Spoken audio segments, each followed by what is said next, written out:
Believe it or not, you do have a story to tell. And my guest tonight, Susie Baxter, is not only an author, but she teaches others how to tell their stories. You're in for such a treat. She is an author. She's going to share with us some of her stories that she's written about in her memoir. One about bedwetting, one about sprinkling DDT on tobacco growing up, and conversations with her parents. And her quote from Alex Haley that really moved me when I read that quote.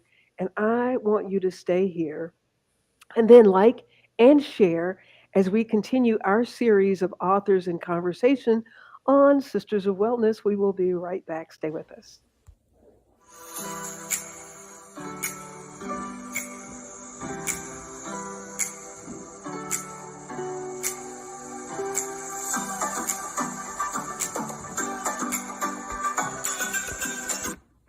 Welcome, welcome to another edition of our Authors in Conversation. And my guest today is Susie Baxter. Susie, thank you so much for being with us today. I really appreciate you being here. Thank you for helping us promote our book festival in January. Yes, this is part of the Sunshine State Book Festival that will take place July 27th and 28th here in Gainesville at Trinity United Methodist Church, where 150 authors will be there. And I am so fortunate to be able to speak to many of them. So you can see their interviews on our YouTube channel as well as LinkedIn and Facebook. Wherever you're watching, like and share. The goal of this is to help introduce you to the authors and also to really encourage people to love this art form that these authors are sharing with us through their writing and help you to read. Susie teaches Write Your Memoir. It's a course at Santa Fe Community College here in Gainesville that everyone has a story to tell, is what she believes. And her quote that she likes so much from the famous author, the author of the book Roots and the movie that thousands of us watched over the years and since then watched in rerun or whether or not we have it on DVD. The quote from Alex Haley is, whenever a person dies, a small library burns. Wow. When I first read that, it brought tears to my eyes, actually, Susie, because I think about all of the people in my family, my father, my mother, who have gone on but did not have an opportunity to put their stories Mhm. down on paper or even record it. So thank you for the work that you're doing in encouraging people to write. Yeah, it was actually after my grandmother passed away that I decided to start writing memoir. I think when we lose people we love, we recognize, their stories have gone with them.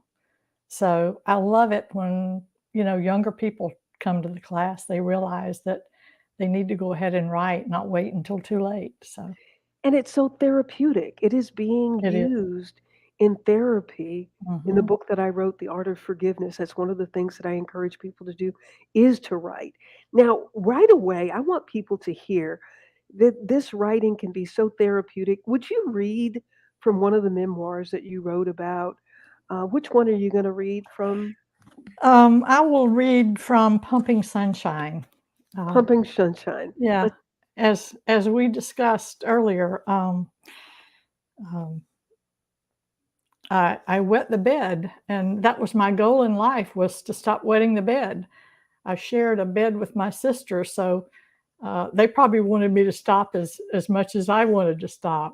how old were you before you stopped wetting the bed? Well, I would give the book away if I told you that. Okay, well, don't give the book away, but I want to hear what you have to read. Okay, so I'll read from chapter 2. Around daylight, I jerked myself awake as I tried to catch hold of something, anything. I had dreamed I'd fallen through the cutout in the loft floor of our pack house, the hole made for the wall ladder to reach the barn's loft. I woke up just before hitting the feed barrel, the steel rimmed barrel my sister Anitha once fell into for real. Oh, just another bad dream, I realized. I hadn't fallen. I was fine. Well, no, I wasn't fine. I was wet. My flannel gown was sticking to my legs as if coated with sticky paste, the white stuff Mama made with flour and water for us to make paper chains for the Christmas tree. Why couldn't I wake up when I had to pee? I dreaded what Mama would say when she saw me. Not, "Good morning, sleepyhead," like Daddy sometimes did. No, Mama would ask what she always did. "Susanette, did you wet the bed again?" I always wanted to say, "No, ma'am," but lying was the same as stealing, wasn't it? One of those thou shalt nots in the Bible. If I lied, I'd burn in hell. But would I burn in hell anyway for wetting the bed? So I'll stop with that. So tell me this: we're that there are plenty of people who have wrestled with that, Mhm. and then other challenges. What did that do for you when you finally wrote about that time in your life Well, when you were wetting the bed and it your concern about how your mother would view you? right.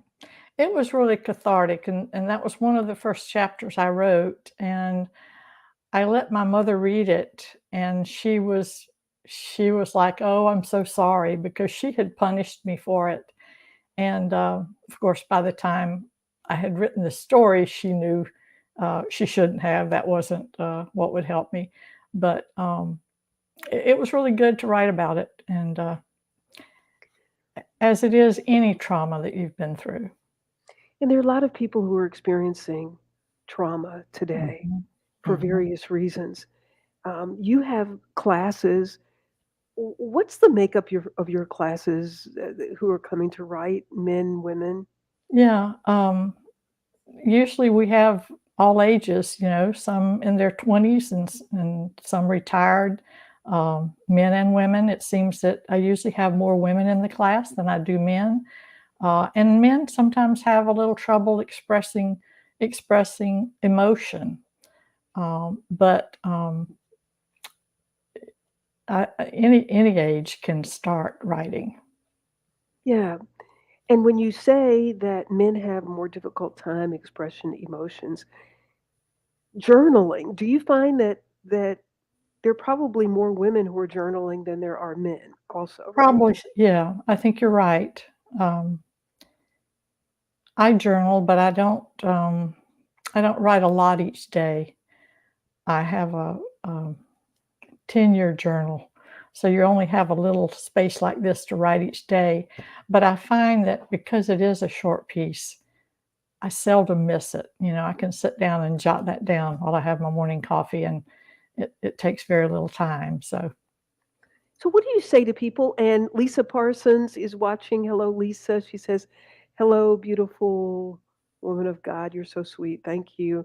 And in Mississippi, Maureen Henry, Miss Maureen, she is the great grandmother of my grandson, BJ. Is BJ? If BJ is watching us, hello, little BJ.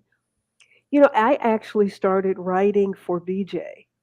BJ is now 4 years old, and I started writing for BJ so that he can have a chronicle mhm. of his life.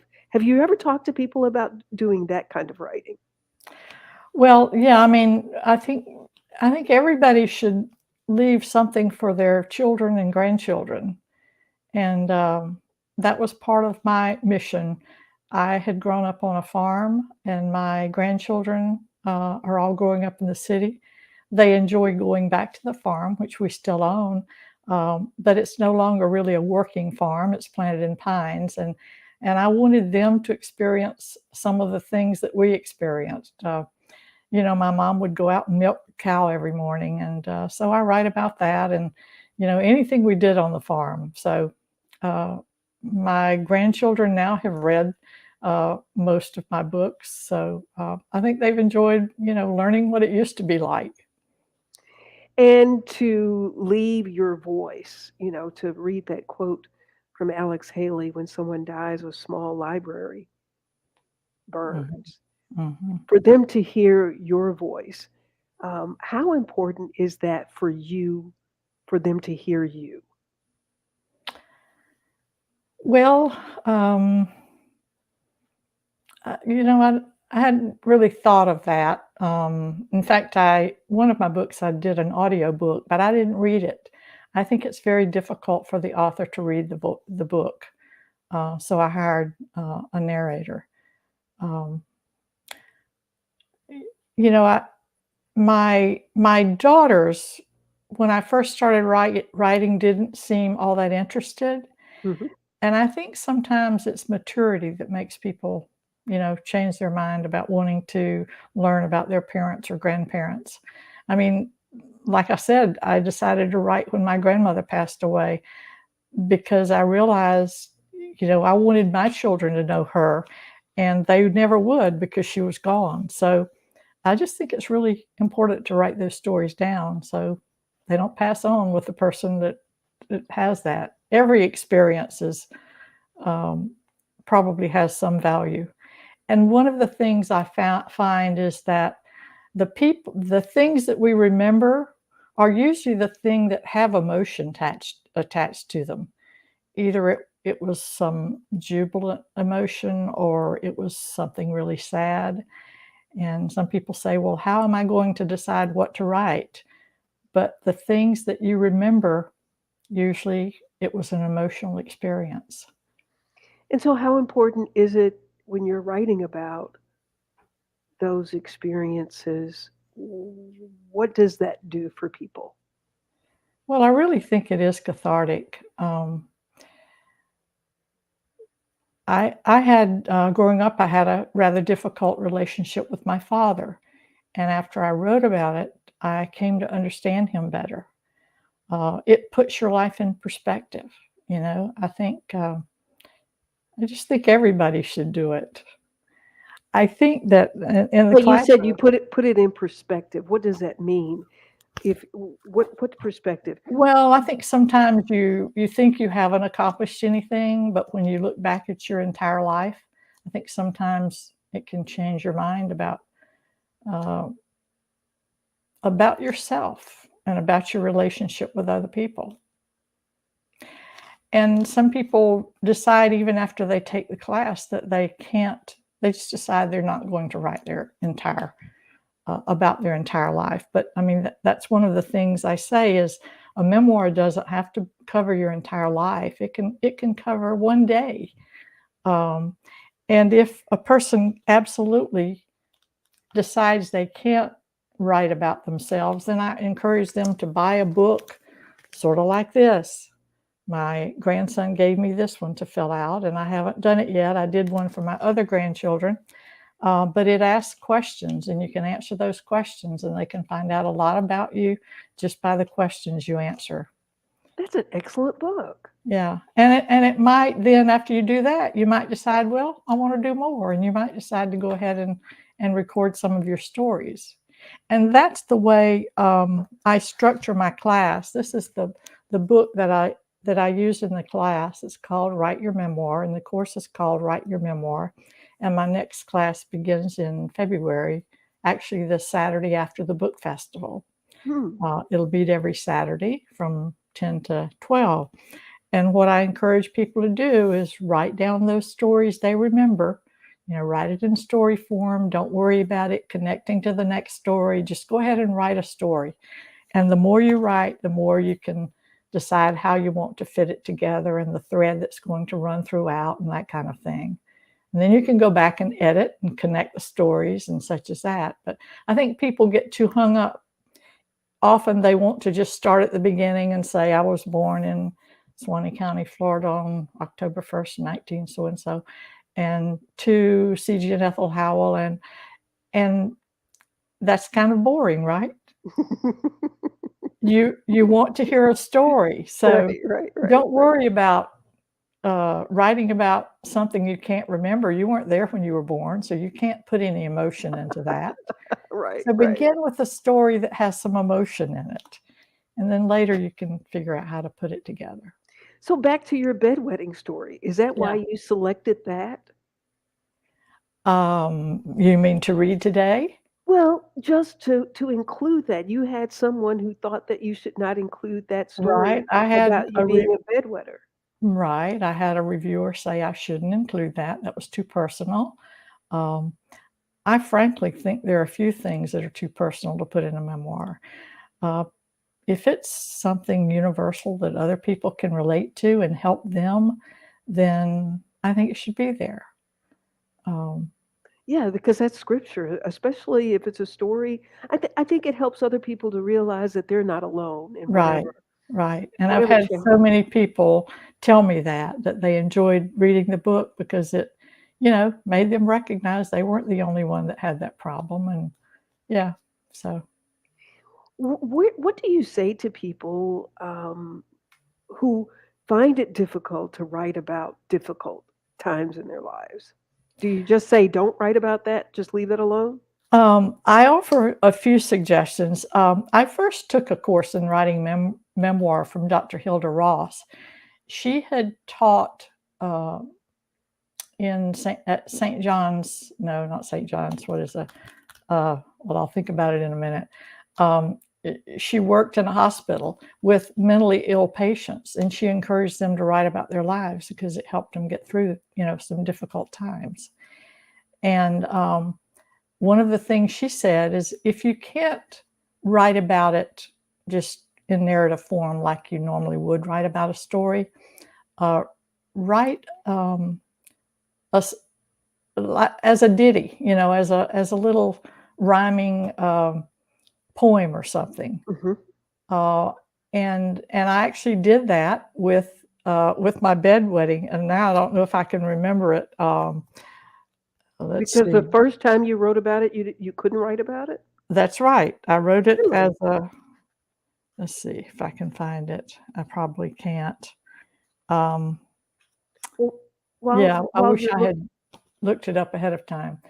yeah, But the go ahead. another way is to write it as fiction. Put another person's name in there and write it as fiction the first time. Mhm. Um, and You when you know write memoir, I sometimes suggest you try, write it in third person.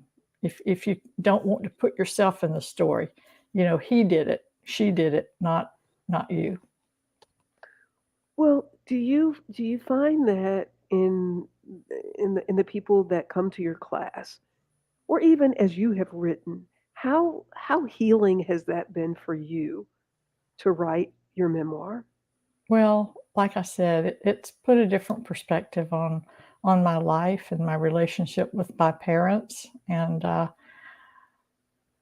just think it's a good cathartic experience for anyone who has experienced some difficult times. And I thought my life was pretty normal, actually, but uh, and I first when I my first book, CG and Ethel, is actually about my parents, and I wrote it mainly just for family and friends. Um, and when I joined the Writers Alliance and joined a pod, and I told my podmates that I wasn't planning to publish, that I just wanted to write about it for family. And my life was very ordinary. And Wendy Thornton, who was one of the founders of WAG, she was in my pod, and she said, "No, Susie, um, ordinary is growing up with indoor plumbing and electricity." And I had, uh, we had no electricity in the house when I was born, and no indoor plumbing for the whole time we lived in that house. So um, I She decided, said, okay, my life was not ordinary. well, can you read the part about because you grew up on a tobacco farm or you worked a tobacco Right? farm? Yeah. You want me to read the one about poisoning tobacco? Yeah, yeah. Um, we had to get up before daylight to go to the tobacco field before we went to school in the morning. So let's see. That's chapter 6 from I, Susanette. This is my coming of age memoir. So you got married in that one. Yeah, well, I was looking for a husband. I'm not going to tell you what happened, Oh, you were looking for but on the days we dusted the tobacco plants with poison, Daddy served as our alarm clock. Before daylight, he'd sing as he sauntered down the hall to the bedroom we sisters shared in what we would forever call our new house, because this new house had indoor plumbing and electricity. Daddy would sing at the top of his lungs, "Wake up, Jacob, giddy up alive, see your daddy in a polecat fight." Or he might sing another of his favorites, one that had to do with money and ended with, "My name is Morgan, but it ain't JP." Daddy's name, of course, wasn't Morgan, it was C.G. Howell, and C.G. wouldn't stop singing until we sisters dragged ourselves out of the full-sized bed we shared.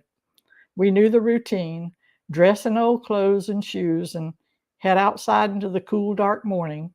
The job had to be done before daylight, according to Daddy.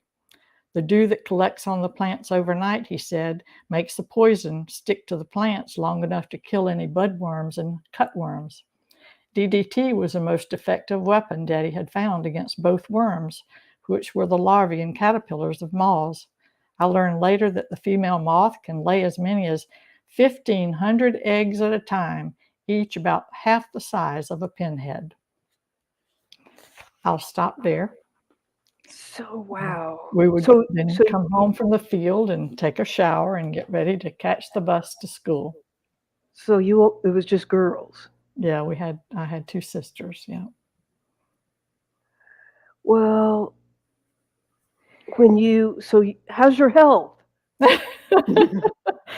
Actually, they say the human body does not absorb the DDT from the powder very much, so I think I'm okay. Susie Baxter is one of the 150 authors that will be a part of the Sunshine State Book Festival that is taking place here in Gainesville, Florida, January 27th to 28th at Trinity United Methodist Church. It is sponsored by the Writers Alliance of Gainesville at the Wellness Network. It's also sponsoring with them, and we're honored to be able to speak to many of the authors that will be there so that you get a chance to meet them. Susie, talk about, since you're one of the founding members of the Writers Alliance of Gainesville, why is this festival significant and important for the community as well as the authors? Well, it brings readers and writers together, and I think often people think they want to write, but they, are a little hesitant. And I think when you meet authors who've actually written the books, it gives you confidence that you can do it. I sort of got my start. I worked for a medical publisher in St. Louis, and my job was to commission physicians to write the books. And I realized, they write about what they know, and I just decided, and I tell the students in my class, you know yourself better than anybody else, so write about yourself. I mean, if there are other topics you'd like to write about, fine, but all of us have a story to tell. And so, who should write? You say Everybody. all of us have a story to tell. How do you encourage anybody, especially in a culture where women, as you talked about, you were at a place where you were making yourself available for a husband and then to become a mom and then you go to work. How has writing helped you really to be in touch with who Susie really is? Well, it's funny. A lot of writers say they have to write. They just feel compelled to write. I didn't especially feel that way. I don't, for example, have the desire to write a novel. I just enjoy writing about the stories, the experiences that I've had um, that I think might help somebody else in something they're dealing with. So in memoir writing, Maya Angelou talked about still writing with the pencil and the pad. Hmm. And with today's technology, we can use the computer. We can we can speak it in the phone or another recording device that will transcribe it for us. What do you recommend your students do? I recommend doing whatever feels most comfortable to them. I've tried it both ways. I sort of can't write fast enough. I can type faster than I can. And I think it's important when you're getting your first thoughts down, your first draft, you need to write with your heart and not your head. You just need to get it down on paper or, type it however you can get it down. So I think they should do it the way that works best for them. A lot of, famous authors still love the pad and the pen, and Yeah. they write it out in longhand. For me, it works better to type it, and it's a lot easier to go back and correct your mistakes. But I suggest that you not worry about your grammar, uh, your formatting, or anything when you first begin. Your spelling. Don't worry about it. Just get it down. You will know what it says when you go back and uh, and edit it, or hire somebody to edit it for you. And I think that is really important for people who self-publish, is that you need feedback on your work, and that's where the Writers Alliance is such a wonderful organization. We have small critique groups who meet. Some of them meet once a week, some every 2 weeks, some once a month, and we read one another's work and critique it, offer helpful suggestions, not being critical, but if you see something needs to be fixed, you make a suggestion. And then we also have beta readers, so that when you've finished your entire book, somebody can read it front to back for you and Hmm. offer suggestions. So there are just a number of things the Writers Alliance offers, and our membership is only $36 a year. And And so we how do people join? They go to the they website. can go to the website writersalliance.org, and there's click on the menu, membership, and there's a form there. You can pay by PayPal or send in a check. And in addition to our critique pods, we offer a program once a month at the Millhopper Library that has to do with writing. And we have people who write for the blog, and this is always about some topic about writing. So just, a number of resources that the Writers Alliance offers. One more question that I have about writing. Is there a time that you suggest for people to write? Again, it's what works for you. I do Okay. best in the morning. I kind of zone out by 8 o'clock at night. Uh, Kimberly Mullins, do you know her? I think when she has written her novel, she said she gets up at like 4:30 in the morning to write, because she's a teacher, and she writes before she goes to teach her classes. So each person has to do what works for them. Some people like music when they write.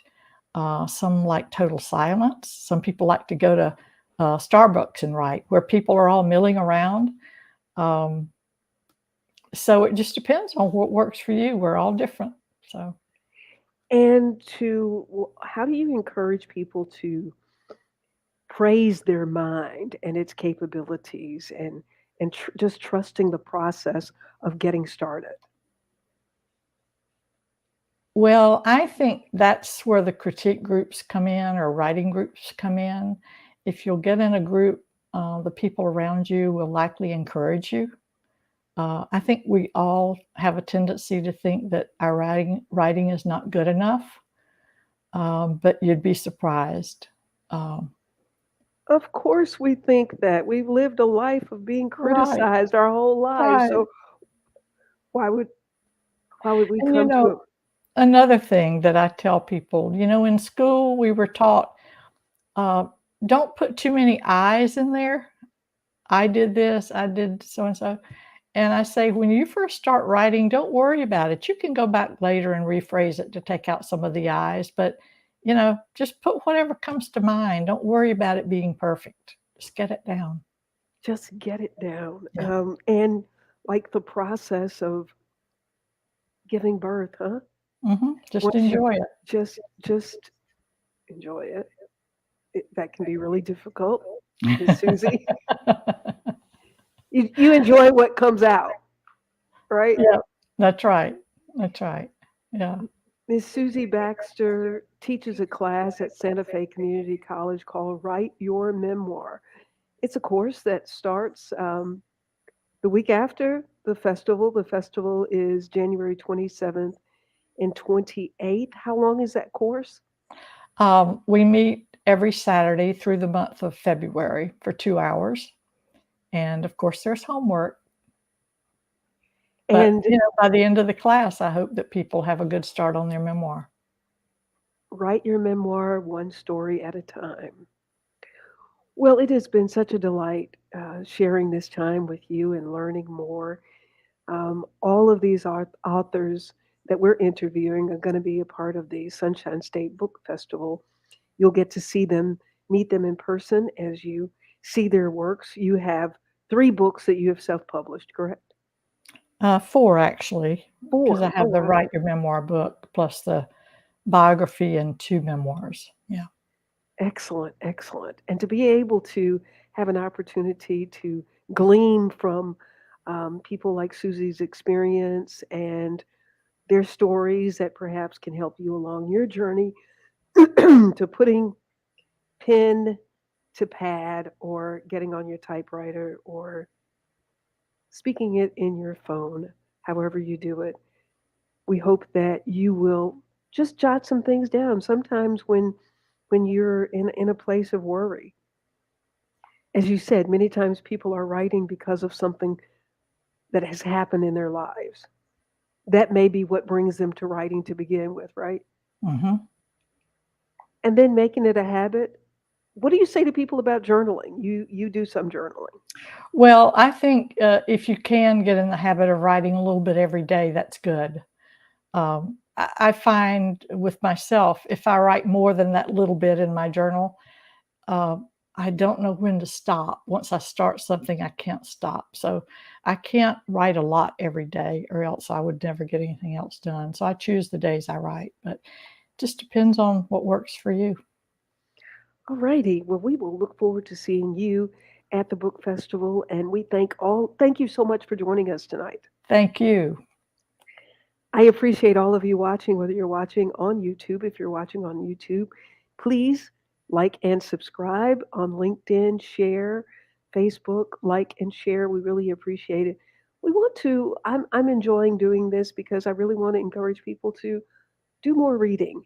And because there's so many fascinating stories, so many places that we can go just by opening a book.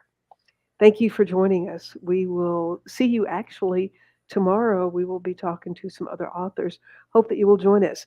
In the meantime, I'm Pamela Marshall at the Wellness Radio TV and at the Wellness Radio TV podcast.